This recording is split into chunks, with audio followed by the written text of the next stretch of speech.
Hola, muy buenas tardes. En nombre de Librería Bolivia, queremos darle la bienvenida a esta presentación de La Conquista de México Tenochtitlán, de David Peña Alfaro. Para esta ocasión contaremos con la presencia del autor, David Peña Alfaro, y de Jorge Hernández en los comentarios. Bravo. Los dejo con Jorge Hernández, por favor. Hombre, qué honor. Voy a empezar por la parte íntima que he estado ensayando desde ayer en la tarde y a ver si me sale bien. Hace 44 años se me ocurrió pedirle a dos compañeros de la universidad que nos fuéramos de pinta a tomar café en Coyoacán a la librería El Parnaso. Y funcionó muy bien porque ese café se alargó creo que 5 o 6 horas. Cosa que no le gustó al dueño del café porque nada más pagamos 3 cafés durante las 6 horas.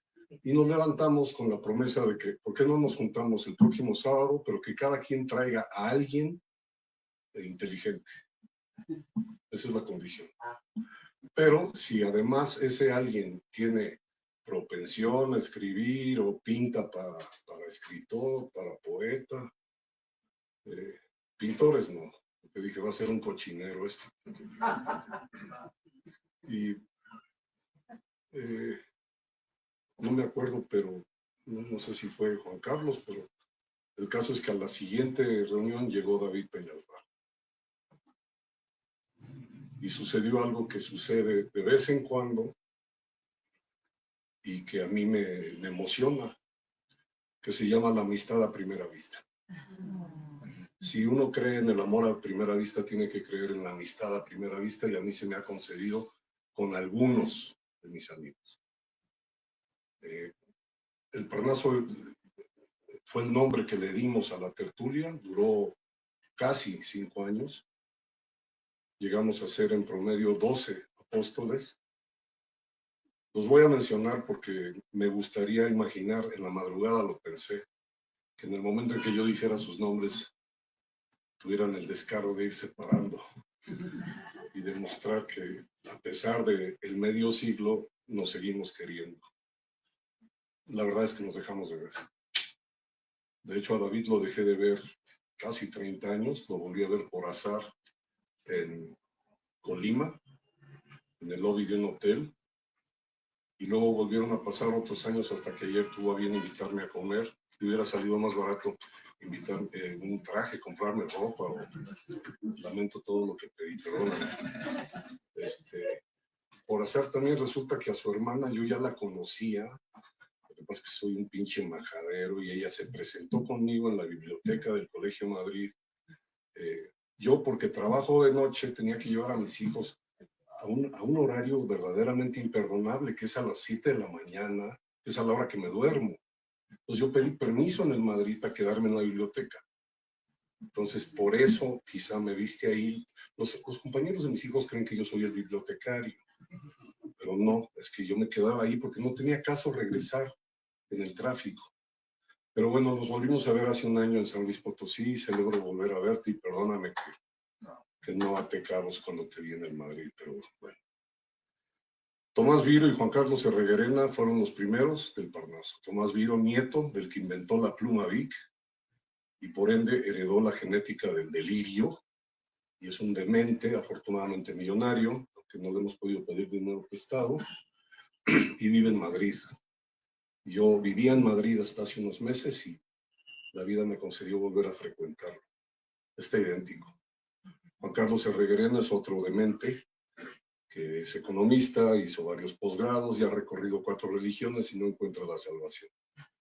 Junto con David Peña Alfaro llegaron después en tropel Fernando Escalante Gonzalo, frustrado presidente del Colegio de México, quien fue mi mejor amigo sin agraviarte, y a quien realmente dejé de ver, sí, hace 40 años. Orlando del Río, Gabriel Andrade Max, Eduardo García Correa, David Mena. Siento como si estuvieran aquí. Siento como la misma energía que se sentía cada sábado cuando alguien llegaba y decía, acabo de descubrir esto. Y eran fotocopias de un libro, o eran el libro mismo, o la invitación a pararnos y en la librería a comprar con lo que nos alcanzaba el dinero después de los cafés. Fue una época muy feliz, de mucha creatividad, donde todos empezamos a leer en voz alta lo que escribíamos y a poder criticar en buena lid, y algunas veces se prolongaban en comidas.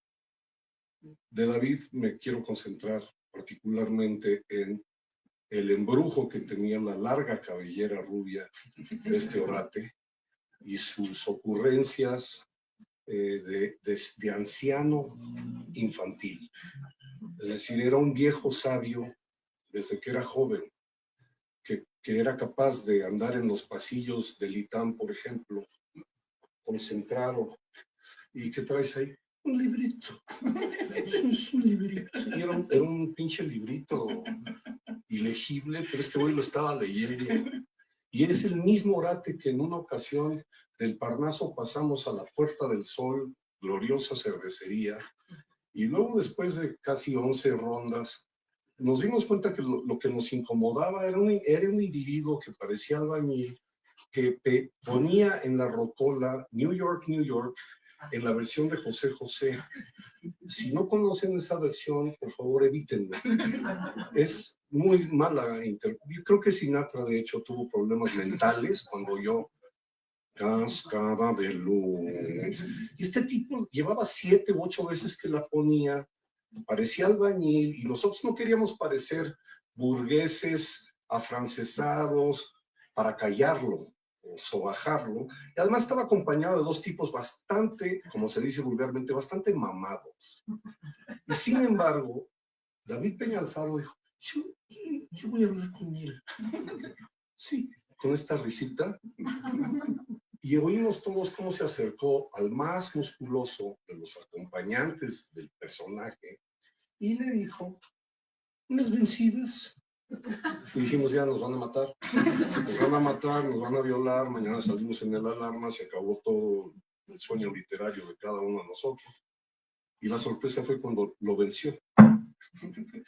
No 1, 3 veces. Te lo iba a mencionar ayer, pero te lo reservé para hoy, para que te emocionaras con mi gratitud. Se rompió el hielo y resultó que el indígena era Guadalupe Pintor, campeón mundial de peso gallo. Exacto. Y el que venció era el sparring, era un cuate que recibía golpes como oficio. Bueno, terminaron pagando ellos toda la borrachera. Fue muy feliz. Después Lupe Pintor tuvo problemas porque mató a un hombre en el ring. Imagínense, cuando nos enteramos que había matado a un hombre en el ring, dijimos, la que nos salvamos nosotros, bueno, de la que nos salvó David en realidad. Esa es una de tantas cosas que le debo, sobre todo lecturas, películas que comentamos, algunas que vimos juntos. El mundo parecía de plastilina y sin embargo yo creo que sabíamos que todo estaba escrito. Es decir, en cuanto se quitaba la carcajada y en cuanto se acomodaba la cabellera, sabíamos que era poeta. Quizá no publicado, a veces incluso sin llevar las cosas ya escritas con la pluma Bic que usábamos en honor del abuelo de Tomás. Un güey que se hizo millonario con el punto rodante, o sea, eso es una maravilla. Pero yo creo que también otros de los contertulios sabíamos lo que íbamos a hacer. Al paso de casi medio siglo, la mayoría somos autores publicados. Todos, incluyendo con los que no me he hablado en años, todos somos hombres de bien. Lo que vivimos, lo que descubrimos, sobre todo cuando llegaron las musas, cuando hubo mujeres en el Parnaso. Entre ellas mi prima Kima, que lamentablemente no se cumplió el adagio de que a la prima se le arrima. Yo la llevé para eso y se la llegó otro güey. ¿A qué la llevé? Que por cierto me escribió, leyó la columna del día de hoy. Me van a felicitar, a mí no me dijo nada. Sigo en espera. Todos sabíamos además lo que significaba entrar a una librería. Lo que significaba además estar en un mundo en donde un sábado de pronto descubrimos que Borges acababa de publicar un nuevo libro. Cuando esto empezó todavía vivía Ibargüengoitia. Y más de una vez soñábamos con que lo íbamos a ver atravesar la plaza de Coyoacán. Cortázar, que fue al Parnaso, pues lo voy a contar porque es inevitable. Yo me acerqué y le dije, con gran inteligencia de mi parte, dije, usted es Julio Cortázar, ¿no? Me dijo, a veces. Y entonces yo dije, me armé de valor y le dije, yo no creí que fuera tan joven. Y dijo, yo no creí que fueras tan viejo. Ahí me cagué, pero en ese momento no usaba yo pañal para adulto como ahora. Y entonces le dije, ¿me puede esperar? Porque tengo rayuela en mi casa y ahorita no tengo dinero para comprarlo, pero voy a mi casa. Bueno, dale. Entonces yo salí corriendo del Parnaso de Coyoacán a Miguel Ángel de Quevedo, esperé un pecero, unos 10 o 15 minutos, pasó el pecero, me dejó en Insurgentes, tomé un Delfín de ruta 100, que tardó 40 minutos en llegar al Hotel de México. Entré a la Nápoles corriendo, entré a mi casa, subí corriendo, mi papá me dijo, ¿qué pasa? Le dije, me está esperando Cortázar. Y hice el recorrido de regreso, exactamente como 1 hora y 15 minutos después. Y llegué y el librero me dijo, ¿verdad crees que te iba a esperar? O sea, todos estaban muertos de la risa. De que, bueno, a lo mejor pensó que yo vivía al lado. En fin, eso es lo íntimo, eso es lo que antecede, eso es lo que me da mi licencia para estar aquí, de veras muy emocionado y agradecido con la vida. Porque además con David, de haberse cumplido ese milagro de la amistad a primera vista, también se cumple el que no hemos necesitado vernos con frecuencia. Es como si volviéramos a poner la aguja en los discos, en los acetatos, exactamente donde la levantamos, con una precisión perfecta, ahí donde se quedó la melodía. El segundo movimiento de una sinfonía que escuchamos a todo volumen en el departamento de Alberto Andino, que me faltó mencionarlo también a él, y me faltó mencionar además a los ocasionales, porque hubo algunos que fueron ocasionales miembros del Parnaso, que llevaron sus textos, que los leyeron, y por supuesto que los corrimos por malos, por mediocres, porque no eran buenos escritores. Entonces, así pasen otros 20 años, yo cada vez que vea a David aquí o en donde esté, me voy a volver a llenar de juventud y parecería que peso 70 kilos menos y que de verdad el mundo es de plastilina, que podíamos cuajar en un verso, en un párrafo, algo que nos cambiara la vida. Y cada uno a su manera lo va a lograr. En particular el libro que nos reúne hoy. Por azar, yo dediqué mi vida al siglo XVI y al estudio de la conquista. Es decir, aparte que escribo novelas y me dedico al puro cuento, yo más o menos desde el año 84 empecé a hurgar en las crónicas, empecé a tomar cursos de paleografía y luego encaminado por mi maestro Luis González y González, con quien hablo diario, aunque se supone que murió hace ya casi 2 décadas, me fui a España a intentar hacer el doctorado en dos ocasiones. Del 87 al 90 y luego del 98 a 99 que volví a hacer los créditos. Y ya por fin la tesis va a salir publicada dentro de un mes y se llama Compañeros de Cortés. Cuando estaba yo corrigiendo las galeras, me llega el correo de David diciéndome que había escrito esto. A los pocos días me hizo favor de mandarme el ejemplar que no me traje. Entonces voy a tener que robarme uno de la librería Bonilla. ¿Cómo se empezó? Sí. Ahorita vengo, voy por el libro para que me lo dediques. Es que dije que qué maravillosa agua de azar, porque estamos unidos por ello. Pero no solamente David y yo, hay otros miembros de ese grupo del Parnaso que han tratado de hacer ensayos o comentarios en torno a cosas relacionadas con la conquista. Pero ya cuando tuve el libro en las manos dije, el día que pueda tengo que decirlo y publicarlo. Es un libro extraordinario, etimológicamente hablando, es decir, es que yo recuerde, no hay nadie que se haya aventado en verso, en décima, un biombo de la conquista. Y solamente este orate, que tiene alma de poeta, que es capaz de caminar por un pasillo de un antiguo monasterio con librito, es un librito. Solamente a él se le ocurre. Confieso que cuando lo empecé a leer, primero sentí una sincronicidad con el preámbulo, es decir, él cuenta que el flechazo le llega en Sevilla, estando en la catedral, viendo la monumentalidad de esa catedral donde está enterrado Colón, y se pone a pensar en los hombres de la conquista. Bueno, a mí me llegó muy al alma porque yo trabajé durante 4 años, casi 5, en el Archivo de Indias, que está frente a la catedral. Y tengo recuerdos imborrables, no solamente por la maravilla de tener documentos de Cortés, autógrafos en mis manos, y de Cervantes, por cierto. Una carta de Cervantes donde pide ser gobernador del Soconusco. Pedía que le concedieran ser gobernador en Chiapas, imagínate, pobre hombre. Sino que además, bueno, los amigos que hice en el archivo, sobre todo uno que soñaba con encontrarse un tesoro, y se lo encontró, que fue un gringo que encontró el sal de Nuestra Señora de Atocha, el barco. A través de los documentos, él fue fijándose en qué puerto se había pasado Nuestra Señora de Atocha y le cayó el 20 que cerca de Florida ese barco había encallado. Y dicho y hecho, lo encontró. Claro que no compartió con los demás orates pues una parte proporcional de lo que me debía a mí por echarle porras, pero estando en el archivo yo traía la misma adrenalina, pero por supuesto que a mí no se me ocurrió explorarlo en verso.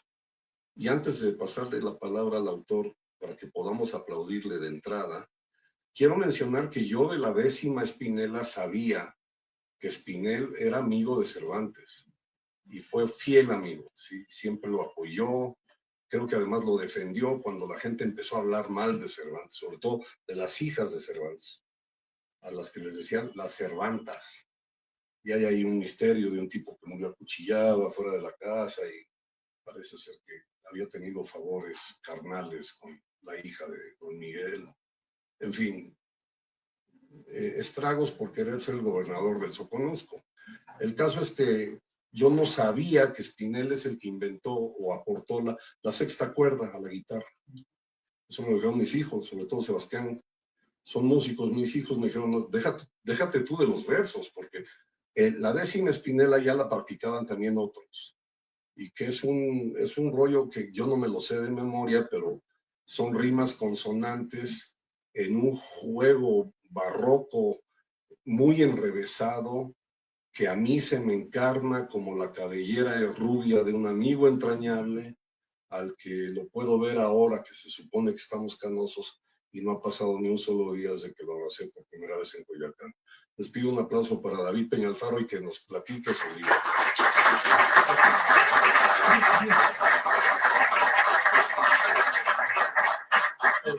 Gracias, Jorge. Agradezco tus palabras. La verdad que pasamos momentos muy importantes y definitorios en nuestras vidas, compartiendo tantas cosas y tantos momentos.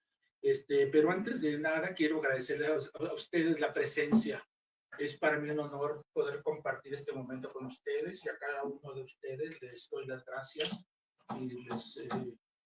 y les digo de todo corazón que, sí, y les digo de todo corazón que estoy muy agradecido con ustedes. El libro está escrito en décimas y me toca un poco hablar a mí de la métrica. Entonces, por cierto, antes de seguir, gracias también a Manuel, a la librería Bonilla por cogernos aquí, también a Juan Luis Bonilla, a André, y gracias a la editorial, por supuesto, también que me hizo el favor de publicar este libro. Bueno, pasando a la métrica. El idioma español ha tenido básicamente 2 romances con 2 tipos de métricas. Uno es en endecasílabo, las 11 sílabas, y el otro son los octosílabos, las 8 sílabas. Las décimas están escritas en octosílabos, las décimas se escriben en octosílabos, pero no quiero dejar la ocasión para hablar un poco de los endecasílabos, que son estos versos maravillosos de 11 sílabas. Y de hecho, los sonetos se hacen a través de endecasílabos. Desde el año 1300, cuando se publicó la Divina Comedia, y un poco antes que eso. Se llama soneto, igual que sonata, porque suena bonito. Es un ritmo que nos embeleza y que nos da felicidad al escucharlo. Por eso nos gusta en el idioma español. Y hay muchísimos sonetos, ¿no?, que todos conocemos. El de Quevedo, era un hombre, una nariz pegado, ¿recuerdan? Lope de Vega tiene un soneto que me encanta, que dice cómo escribir un soneto. Dice un soneto no me va a ser violante. En mi vida me he visto en tal aprieto. 14 versos dicen que soneto, bordando van los 3 delante, y sigue explicando. Yo pensé que no era consonante. Dice, sigue así hasta que al final de los 14 versos, dice, contad si son 14, y está hecho. Maravilloso. Y claro, además fue improvisado, fue una improvisación. Impresionante lo que hacía. En Nueva España empezó el soneto también en 1550. Hay también un soneto muy famoso de Guevara, de Sacro, no me mueve mi Dios para quererte, el cielo que me tienes prometido, ni me mueve el infierno tan temido para dejar por eso de ofenderte, que es tan famoso, ¿no? Pero también eso pasa al habla popular y a la música. Hay este gran poeta, un poema que no puedo dejar de mencionar, que dice: estoy en el rincón de una cantina oyendo una canción que yo pedí. Yo no sé, la Biblia. Me están trayendo ya la del estribo. Ya va mi pensamiento rumbo a ti. Y si Quevedo hubiera conocido el tequila, hubiera escrito eso. Sin duda. Sin duda. Aquí en Coyoacán, con Lupe Pintor. Simplemente que no tuvo ocasión, ¿no? Y en fin, canciones, ¿no? Cantidad de canciones que se me ocurren son el de La Violeta, de Volver a los 17, después de vivir un siglo. ¿Recuerdan?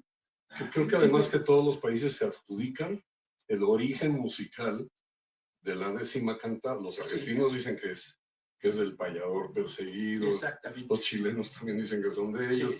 Los colombianos, los jarochos, de hecho, dicen que eso nació en Jalapa. Bueno, todo el mundo se lo adjudica porque todo el mundo se identifica con eso.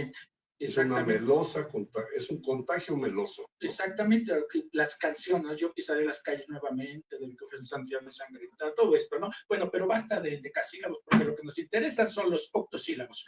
Y los octosílabos es también maravilloso, es como la métrica del romancero.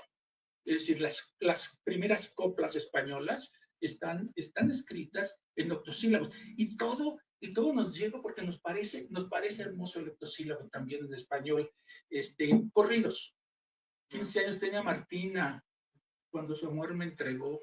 No, pero ya los 16 cumplidos, una traición me jugó. Sí. Se fijan, 8. Personalmente. Muy doloroso. Sí, exactamente.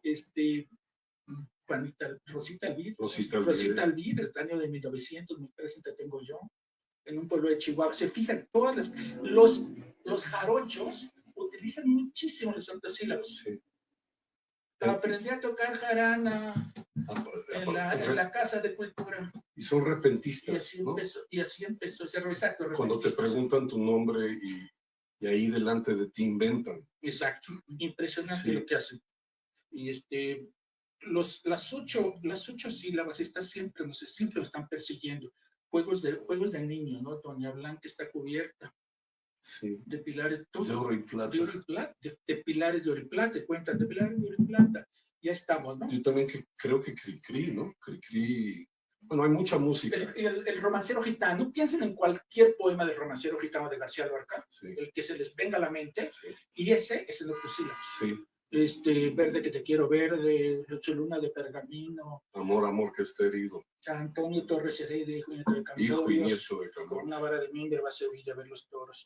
Y todo eso, ¿no? Es la que piensa del romancero y que yo me la debía al río creyendo que era Mozuela. ¿También te pasó eso? Sí. Okay. Pero que resultó ser un tío. Pero resultó ser un tío y por poco me la cuela. Yo le cambié esa parte. Exactamente. Ahora, a ver, espérate, pero ya está claro que, a ver, David es poeta esencialmente. Es obvio que además su cerebro le permite la memorización de esta versificación que a veces a las abuelas les salía del alma y a muchos se nos complica. Incluso algunos cantantes que no le atinan. Pero eso está clarísimo, pero de ahí a que eso es lo que usaste para abordar la conquista, ahí es en donde digo, madre mía, este libro tiene que venderse más y tiene que divulgarse, que por lo menos hay una persona que le entró al biombo, porque no mencioné la otra parte. La otra parte es el tema en sí mismo.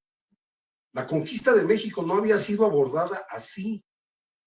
Y esto además va a facilitar a todas las personas que no la conocen o que no la han recorrido el entendimiento de un fenómeno que hasta la fecha sigue siendo muy complicado, no solamente aquí, sino para la península.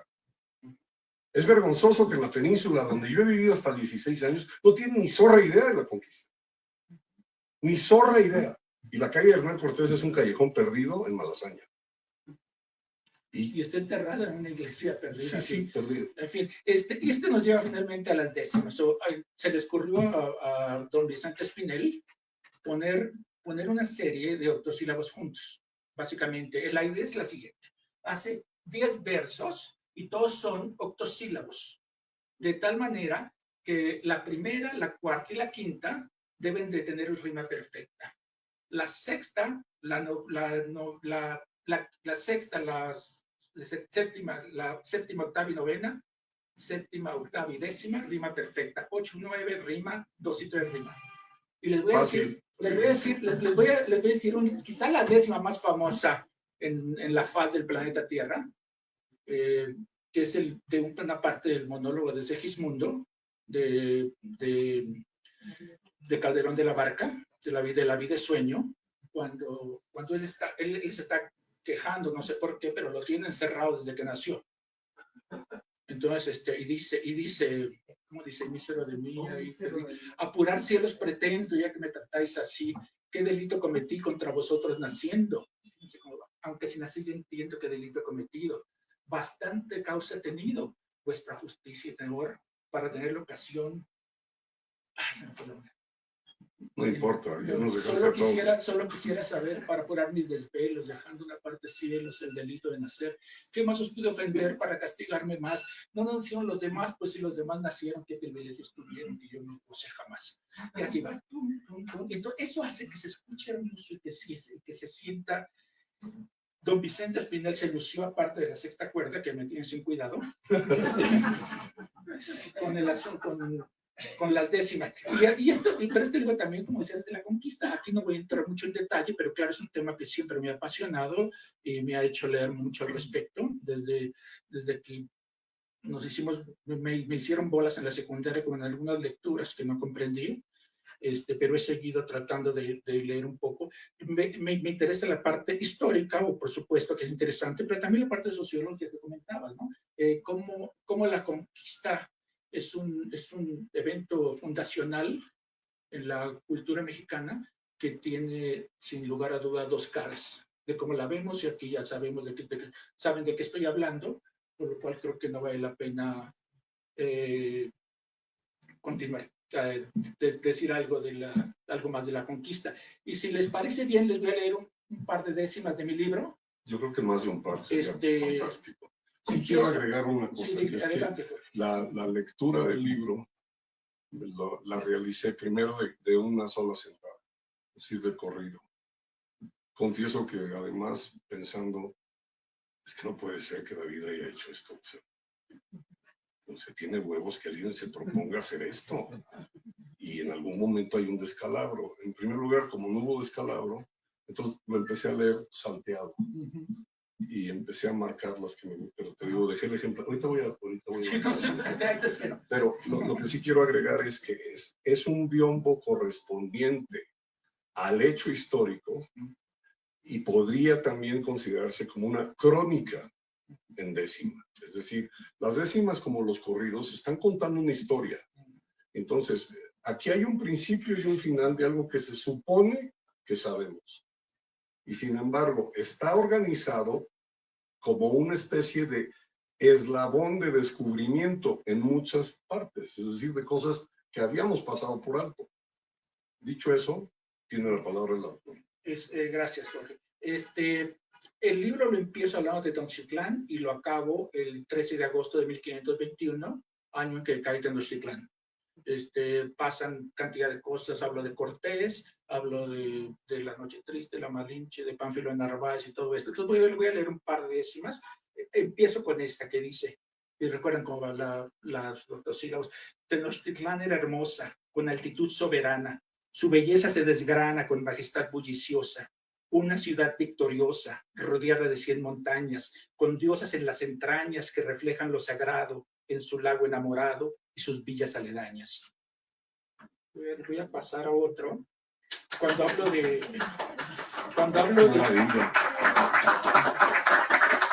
Gracias. Aquí hablo de Cortés. Tengo un capítulo donde estoy reseñando y definiendo quién era Hernán Cortés. Entonces pongo, decía frases en latín, pareciendo un hombre culto, mas tiene el deseo oculto de hacerse de un gran botín. En la proa del bergantín sueña con oro y riquezas, piensa en triunfos y grandezas, quiere conquistar las tierras, nuevos valles, nuevas sierras, para bien de sus altezas. Bien hecho. Y ahí va. Bien hecho.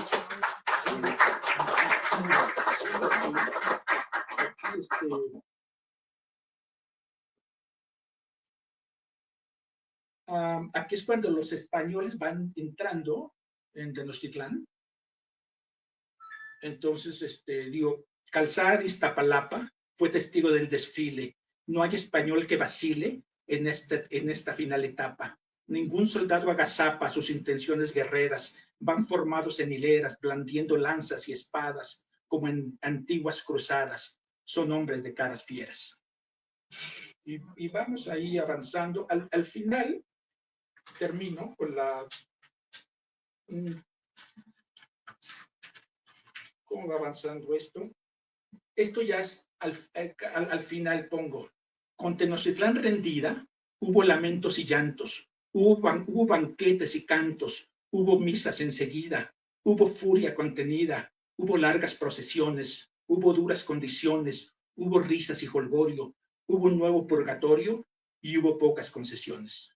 Bien. Y la última décima, es con lo que trato de cerrar, que me costaba un poco de trabajo, pongo, hacia un nuevo pueblo emerge entre el humo y la nostalgia, con la constante neuralgia de fusión que no converge. El pasado se sumerge en un lago que se seca, se filtra la sangre azteca, se tamiza con España en una extraña artimaña que su futuro hipoteca. ¡Bravo! Y ahora les platico lo que estoy haciendo. Usando estas décimas, estoy haciendo una ópera. Y entonces, porque pensando en estos sílabos. Entonces, yo tengo como 5 canciones ya hechas para esta ópera y le voy a pedir a, si puedes poner la primera que te pasé. Sí, si le pones play.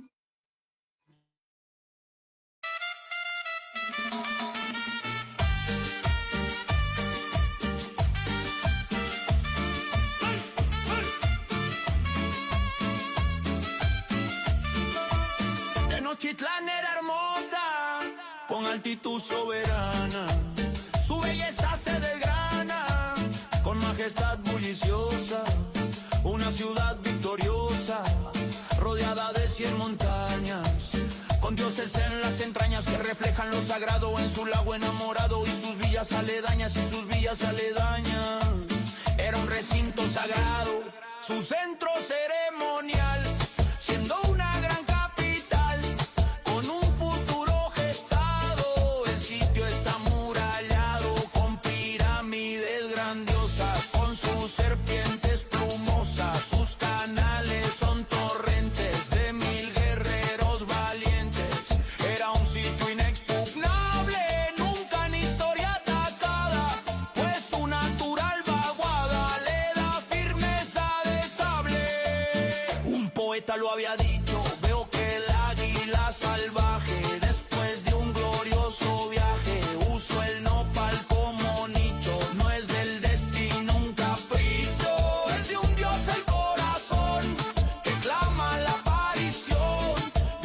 sitio que es muy sagrado, porque la tierra ha gestado. Ya inicia la tradición.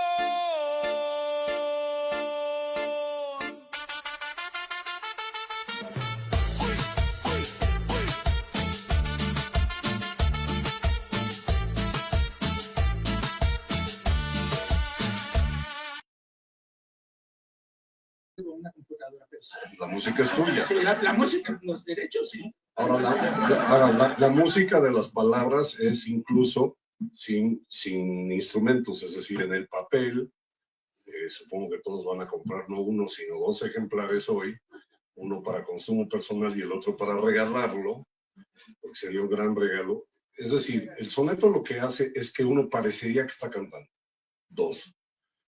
Jóvenes pueden aprender mejor las cosas así.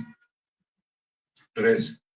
Parecería también que está hablando un idioma antiguo. Y sin embargo, es lo que hablamos hoy. Es decir, a partir de la lectura de esto, yo llevo ya como 3 semanas que estoy cachando octosílabos en la vida diaria. Es decir, incluso en mi nana que está enferma y que la van a operar, los lamentos que tiene ahora ella los está diciendo en verso, sin esfuerzo.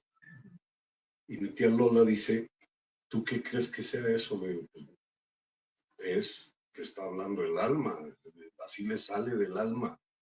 Y a lo mejor eso le ayuda a ella a tratar de comunicarse mejor. Es como si subrayases, ¿no? Y lo mismo pasa con esto que acabamos de escuchar. Al pasarlo a la música, es que parecería que está repitiendo las sílabas. Y sin embargo, tiene un discurso. A mí me parece una genialidad y espero que concluyas la ópera. Pero también creo que esto tiene que presentarse en España. Y esto tiene que saberse en Madrid, que tú hiciste esto, y bueno, ya si es la música y aparte los versos son tuyos, ya también tienes que actuar tú. De Malinche. No te queda, sí, no te queda de Moctezuma.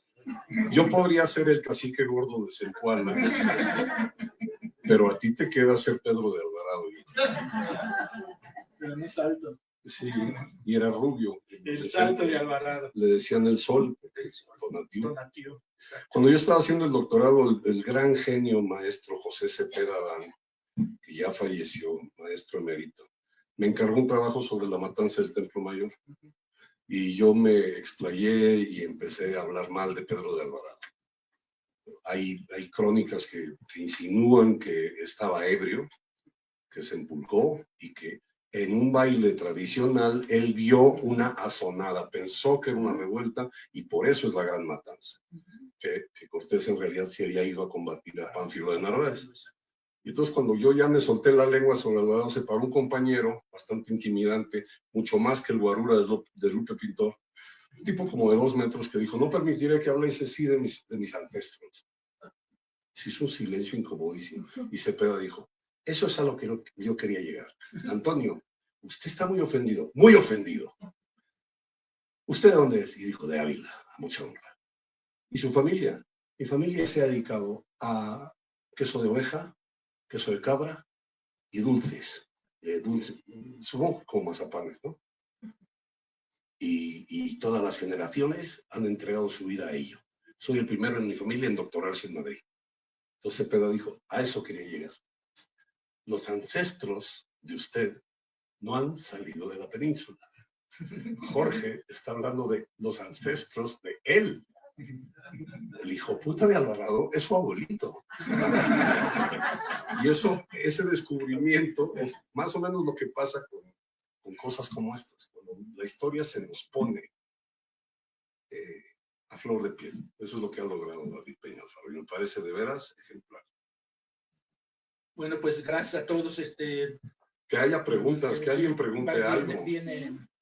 Adelante. Si alguna persona quiere hacer algún comentario, pregunta, pero por consulta, favor, hay el micrófono disponible. Voy a hacer como cuando fui hace poco al CCH Oriente, que leí mis cuentos y dije, ¿hay alguna pregunta? Y un joven dijo, sí, ¿qué hora es?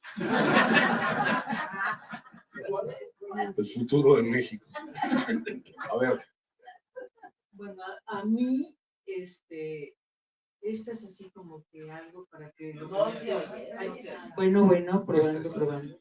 Bueno, algo que se me hace fascinante, y me gustaría que tú lo comentaras, Jorge, es que David en todo momento tiene pie de página, entonces es un libro que está respaldado por una bibliografía muy, muy amplia. Eso se me hace muy, muy interesante y fascinante. Y bueno, por otro lado, como tú dices, con este libro como que tenemos la película completa de lo que fue la conquista de Tenochtitlán. Sí, bueno, yo supongo que incluso el más riguroso de los historiadores, sobre todo algunos que fueron mis maestros y sinodales en potencia, que suelen ser bastante sangrones. El problema de los cleonautas ortodoxos es que por andar cortejando a Clío, en realidad se concentran más en la mamá de Clío, que es Mnemósina, que es la memoria. Entonces presuponen que uno tiene que saberse de memoria que el 13 de agosto de 1521 es el día de San Hipólito y cómo fueron los acontecimientos, ¿no?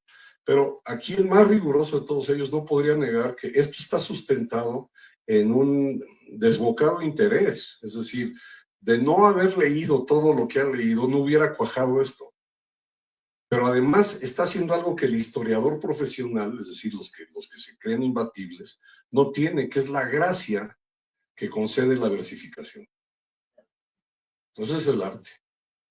Eso no tiene nada que ver con la ciencia o con la minuciosidad cuadriculada del científico, por llamarlo de alguna manera. Eso es lo que los jode. Por eso mencioné a don Luis González y por eso fue mi maestro. Don Luis lo que tenía era una prosa tan exquisita que sus libros deberían estar en el estante de literatura mexicana. Pero lo encasillan en historiografía, evidentemente porque era historiador, por supuesto. Pero aquí David está también rompiendo ese mismo cascarón, que es tener la gracia poética de lo que ha sido desde que lo conozco. Es decir, con inventiva, con desparpajo, con ligereza. Yo supongo que la labor, aparte no sé si te lees en voz alta y tú mismo estás oyendo la música, que a lo mejor de pronto te desentonaba y decías, no, a ver, hay que volver, hay que buscar una metáfora diferente, a lo mejor una palabra que sustituya. Eso es lo interesante cuando es el proceso creativo. Y sobre todo ahora que lo está poniendo con música, ayudado o no por una computadora, ahí está el ritmo que lleva en la sangre. ¿A quién se le ocurre poner ese ritmo para empezar a cantar la conquista? Pues a Cuando que estamos acostumbrados a cineastas, a Netflix y demás, que lo que ponen es el bombo medieval, aburridísimo, y un laúd de 3 cuerdas y Cortés mirando por la ventana. No. Traían otra cosa, traían otro ritmo, traían otra adrenalina. Y eso es lo que sí me parece que está muy bien dicho. Está muy bien sustentado. Pero lo que le da flor al canto es el ritmo. Es que es un artista. ¿Sí? ¿Algún otro comentario, pregunta o respuesta? Hay una mano por ahí. Bueno, David, muchas felicidades. Bueno, yo sabía que eras un gran ajedrecista, pero no sabía que eras un gran poeta. Entonces, mi pregunta sería, si para hacer esos endecasílabos perfectos necesitas saber jugar al ajedrez o no. No necesariamente, pero yo creo que todo se va juntando en la mente, ¿no? O sea, que cuando uno acaba escribiendo esto, yo creo que es un poco de todo. Son tus lecturas de pequeños, lo que te leyó tu mamá, es cosas que viste, alguna imagen de una fotografía, y todo te va alimentando, ¿no? Y al final de cuentas lo único que tienes que encontrar es un poco el ritmo y cómo van cayendo las cosas, ¿no? Recuerdo cuando estaba en el dictamen estudiando economía que el maestro decía, la curva de demanda es la curva de demanda es la inflexión. Decía yo, hijo, ya es hecho un endecasílabo Sin darse cuenta. Qué buen maestro, ¿no? Y así estaba yo pensando en los endecasílabos en la clase, te va juntando y como decía Jorge, te empieza a llenar, ¿no? A mí lo que me pasa es que cuando voy paseando al perro, voy haciendo los versos. Y el pobre perro ya no quiere caminar conmigo. Y volvemos a lo del Parnaso, lo que yo creo que también teníamos muy anclado desde que nos juntábamos los sábados, era, en primer lugar, que lo que nos unía y al mismo tiempo diferenciaba a todos, era una manera de ver el mundo. Uno puede ir por el mundo sin redactarlo y no pasa nada, te dedicas a vender coches y ganas dinero, etcétera. Pero habemos personas que vamos por el mundo redactando. Y entonces le echas a perder el paseo al perro o a mis hijos. O sea, mis hijos crecieron con un orate que les decía en el VIPS: quiero absoluto silencio. La señora que está sentada atrás en la mesa del fondo es una espía. Nació en Praga, sí, se jubiló y está aquí en México. Y esa señora tiene una bomba en la bolsa. Porque mis pobres hijos no sabían qué pedir. Y luego llegaban con su madre a decir: papá nos llevó a un lugar donde había una espía. Bueno, pero en fin. A lo que voy es que hay una manera de leer el mundo también. Y entonces yo, por ejemplo, yo no tengo propensión a versificar. Mis hijos sí. Yo tengo un hijo que es repentista, mi hijo mayor es repentista, y te los inventa de sobremesa. Y empiezan a jugar contigo porque te están como albureando. Quizá por eso también salió Quevedo y la mexicanización de Quevedo a través del tequila, que Quevedo estaría feliz con Cantinflas y con Resortes y con Borolas, porque sí, todo ese barroco se vino además para América. Eso es lo maravilloso. Y eso duele mucho en la península, ¿eh? Y les duele mucho que uno se los haga ver. En cosas tan sencillas como decir, por favor. Se ofenden si mande. Pero en fin, es una manera de leer el mundo, el que pueda hacerlo. Y es admirable, maravilloso. Hola. Muy buenas noches a todos. Y quiero, o sea, me parece que nos han hecho pasar una velada inolvidable. Creo que David no pudo encontrar mejor presentador que Jorge. O sea, verdaderamente hay una comunión entre ellos. Ha sido esto muy, muy ameno, muy ilustrativo, y me siento sumamente orgullosa de estar aquí. Quiero decir que soy 6 años mayor que mi hermano David, y desde que estaba chiquito, o sea, tú le preguntabas, ¿qué quieres ser de grande? Y David decía, poeta y actor. Pues para ahí va, sí. Entonces, actores, o sea, porque hemos estado en muchas obras de teatro, caseras, claro, pero... No hay poeta. Pero es impresionante, la verdad, cómo David está siempre dentro de la poesía, y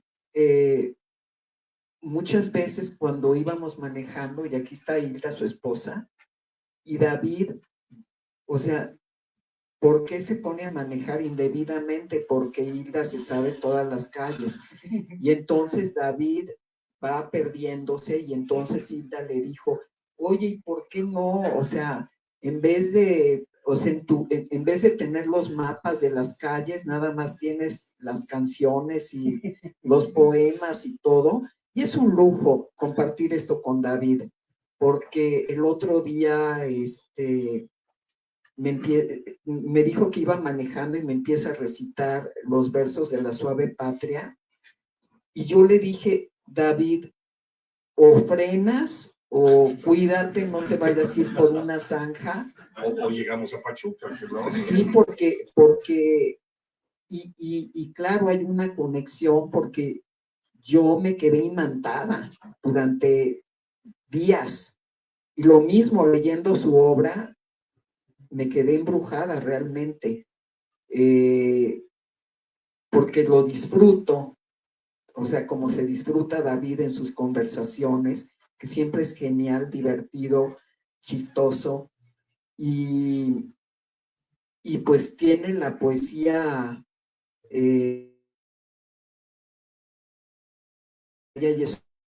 entonces es un lujo.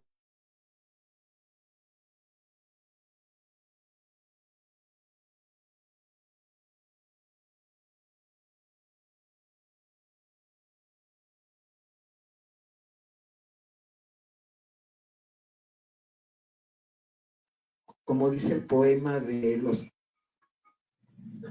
ingenioso has estado, el de habla, el del bohemio, los bohemios. Ah, ya. Ajá. Me siento muy honrado. Ingenioso has estado, un gusto enorme para mí estar aquí y bueno, compartir esto con todos ustedes que vienen con tanto amor y con tanto afecto y celebrar, ¿no? Celebrar esta obra maravillosa y leerla y aprender mucho más, no solamente de nuestra historia, sino disfrutar esta obra literaria, este gran poema épico. Muchas gracias. Bravo.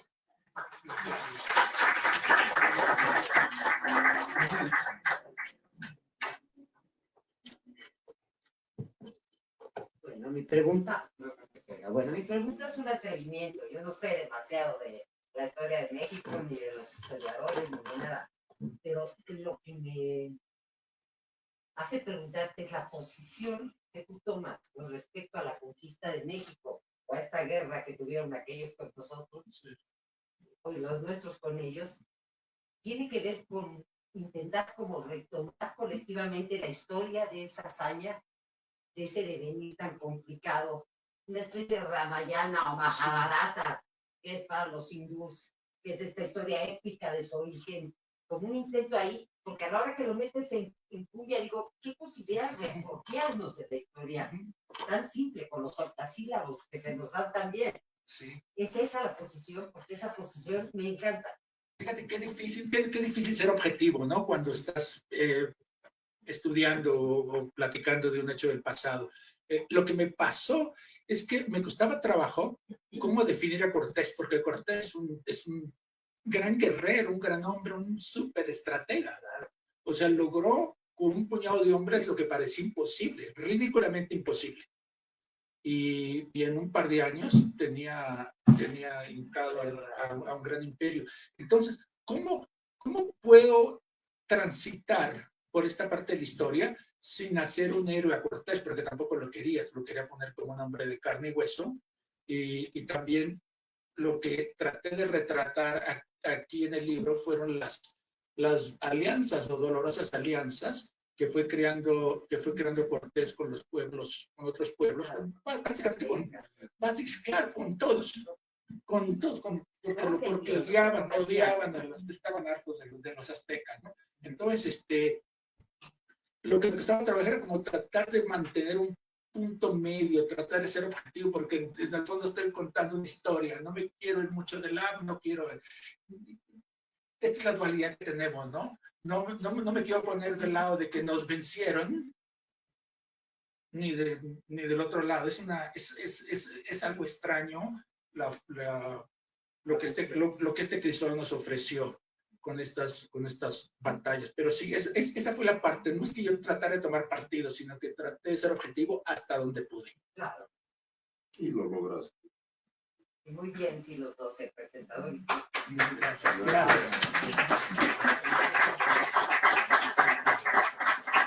Oye, David, yo te felicito. Estoy muy emocionado de oírte, de oír la música. Me encantó. Me dieron ganas de pararme a bailar, pero me ganó la pena. Y a Jorge, por supuesto, pues que también es muy admirado. Pero yo lo que quisiera preguntarte, David, sí, es ¿dónde está obviamente eres un cúmulo de sabiduría, eres un sabio y tienes muchas herramientas que has ido cultivando a través de tu vida. Pero el tema principal de este libro, ¿dónde está la semilla que lo incubó? Esa es mi pregunta. Fíjate que desde siempre he tenido un afán de versificación, que algo me gusta, ¿no? Algo me llama y yo lo busco, de cómo juntar esas sílabas, de la rima, ¿no? Desde chico que empezábamos. Yo me acuerdo súper bien de los poemas que venían en nuestro libro de texto gratuito, eran los que se me quedaban. Y bueno, me gustaba. Yo creo que la semilla es como ese gusto de la versificación que viene de algún lado y siempre lo estoy tratando de alimentar. Y bueno, entonces junto eso con algo más, ¿no? Porque la versificación está ahí, pero necesita también el tema y que me intrigue, que me interese, que me apasione. Entonces, esta fue la parte que logré juntar estos dos cabos sueltos que yo tenía por aquí, porque estaba haciendo mis décimas de cantidad de cosas, no siempre, pero de repente empecé a embonar una cosa con la otra, que parecían que vivían en universos distintos, y de alguna manera se fueron uniendo y lograron en fracturas en nuestros esfuerzos ponerse a la par.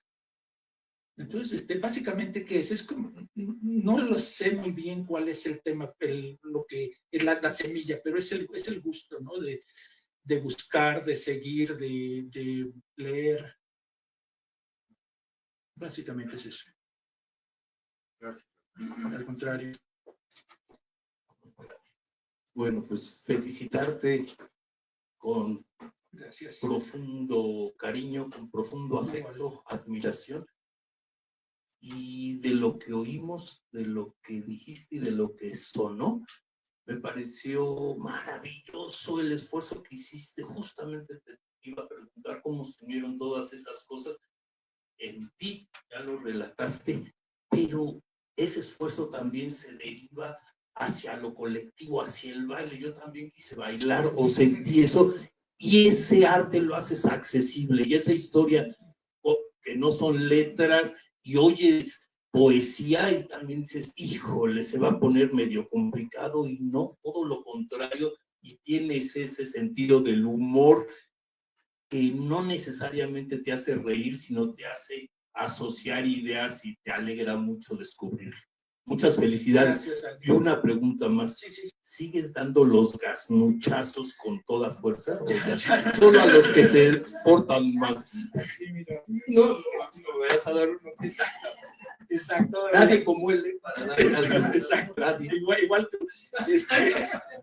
Fíjate que en la música decidí ponerle un poco de cumbia y salsa al principio, al Teotihuacán, después otro con los Reyes Católicos, que estoy decidiendo ponerle mariachi, y luego Cortés con rap, las batallas hip hop, reggaetón y corrido tumbao, tlaxcaltecas con banda, y entonces voy juntando ahí los temas y las bueno, es una escuela todavía que hay muchas horas por meterle a eso, pero ahí va el asunto. Y bueno, nos volveremos a juntar para el estreno de la ópera. Así será.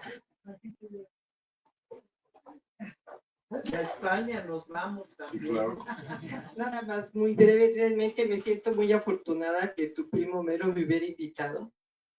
Yo soy historiadora, trabajé 37 años con nivel preparatoria, y lo único que te puedo decir es que esta obra es una ventana que abres para la conquista y para todos los temas históricos. Has liberado a la historia de ese rigor y nos enseñas que hay 1000 formas de contar lo mismo con el rigor que tú sigues, pero de una manera agradable, accesible. Muchas gracias, es un regalo. Gracias.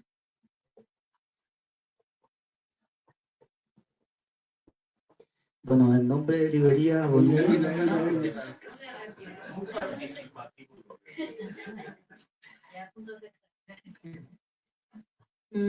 Mira, tío, la verdad no he leído, no he tenido el privilegio de leer esto, pero te quisiera hacer una pregunta. Claro. O sea, hasta lo que llevamos hasta ahorita, de lo que has hablado, pues tu poesía habla sobre un momento lejano que es la conquista, pero me gustaría saber qué crees que puede aportar o significar para mi generación, que es la generación Z, y por qué vale la pena para nosotros que leamos este tipo de poesía hoy. Pues mira, leer poesía siempre vale la pena, como sea. Y bueno, pues es un grano de arena más esto, ¿no? Para entender un evento tan importante de una manera diferente.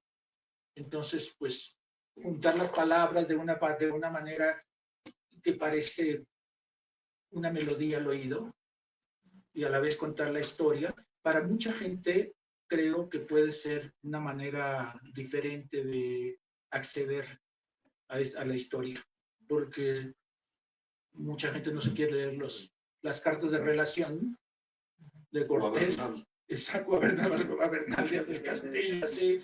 Entonces, pues es una manera como de entender la historia y acceder a ella. Eso es lo que creo que puede aportar. Gracias. En nombre de Librería Bonilla, queremos darle el agradecimiento a David Peña Alfaro y a Jorge Hernández por esta presentación de la conquista de México Tenochtitlán. También aquí al público presente, hay ejemplares del libro sobre el mostrador por si les interesa.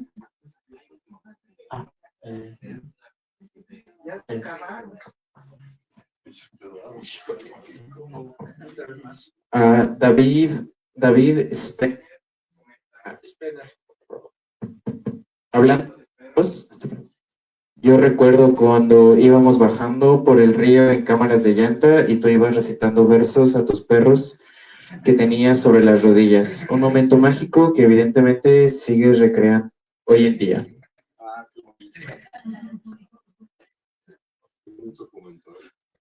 Perdón, leí esta mañana el texto de Jorge hablando de su amistad de hace 40 años y hablando de 12 apóstoles que llegaron a juntarse en estas tertulias.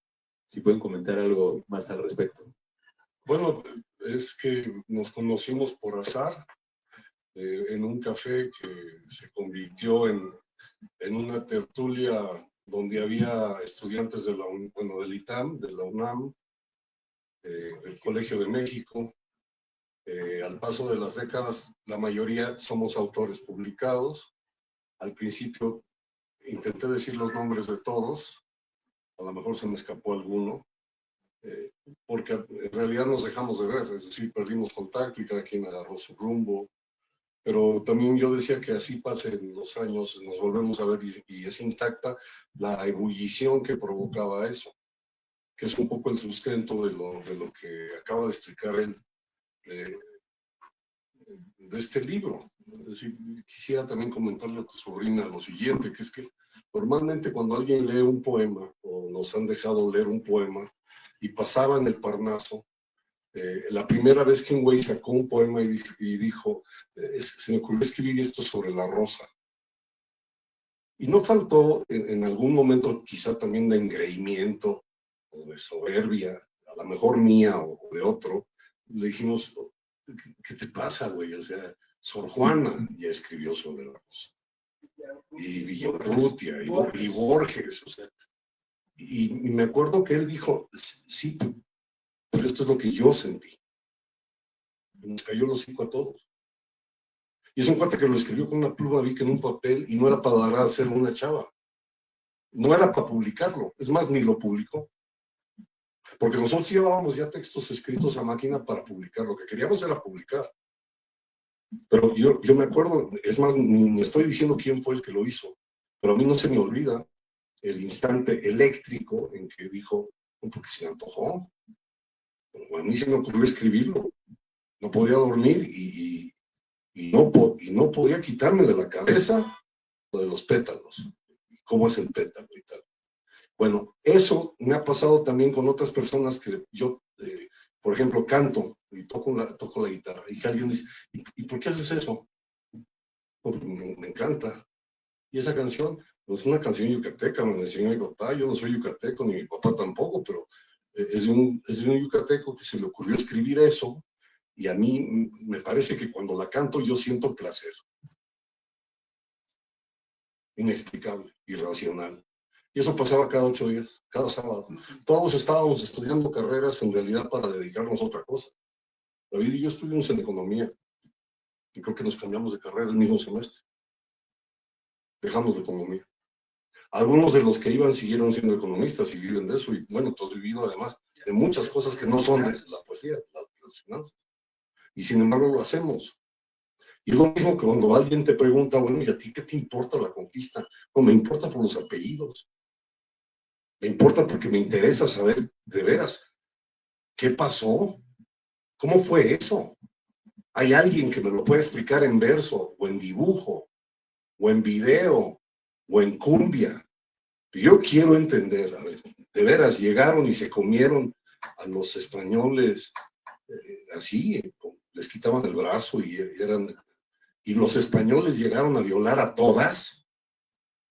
A ver, ¿cómo es eso? Porque no me queda claro el apellido. Y bueno, hablando en plata, además, yo tuve un problema muy serio por defender la lectura por el placer. A mí un personaje siniestro me quiso cancelar y me quiso complicar la vida, porque yo defendí la lectura por el placer de leer. Y creo que eso te puede servir a ti y también te puede... Nosotros leíamos a Cioran y leímos a Borges y leíamos a Ibargüengoitia y leíamos a Fuentes y cada 8 días, pero no porque tuviéramos que hacer un trabajo. No había que entregar tarea. Y no había tampoco que presumir quién había leído más que otro. Yo me acuerdo que Fernando Escalante leyó Proust, creo que de un sábado para otro se echó todo Proust. Yo dije, mi madre envuelta en huevo, no puede ser posible. Son 8 tomos, yo a mucho llegué al primero, pero lo gocé. Y eso no se me quita. Y ahora que he vuelto a México y que he sacado cajas de libros de aquella época que estaban guardados en una bodega, encontré fotos de David greñudo, joven, éramos vírgenes. Bello. Éramos bellos. Yo tenía glúteo. Bueno, tú ya no eras virgen. Yo era virgen. Teníamos glúteo. ¿Quién sabe qué pasó con los glúteos? Eso. Pectoral. Sí, pectoral y glúteo. Y de pronto aparecen los libros y veo los subrayados. Y digo, ¿qué cosa? ¿En qué me fijé yo? ¿Y en qué me he convertido que ya lo que subrayé no me llama la atención? Y de pronto veo un párrafo intacto y digo, carajo, ¿cómo no me fijé en esto a los 20 años? Porque teníamos 20 años. Y es como si hoy volviéramos a tener 20 años y por eso mencioné en la columna de Milenio. No ha pasado ni un instante, sigo siendo muy orgulloso y muy feliz de tener un amigo tan chingón como David Peña Alfaro. Así que muchas gracias por invitarme y los felicito a todos. Gracias a todos.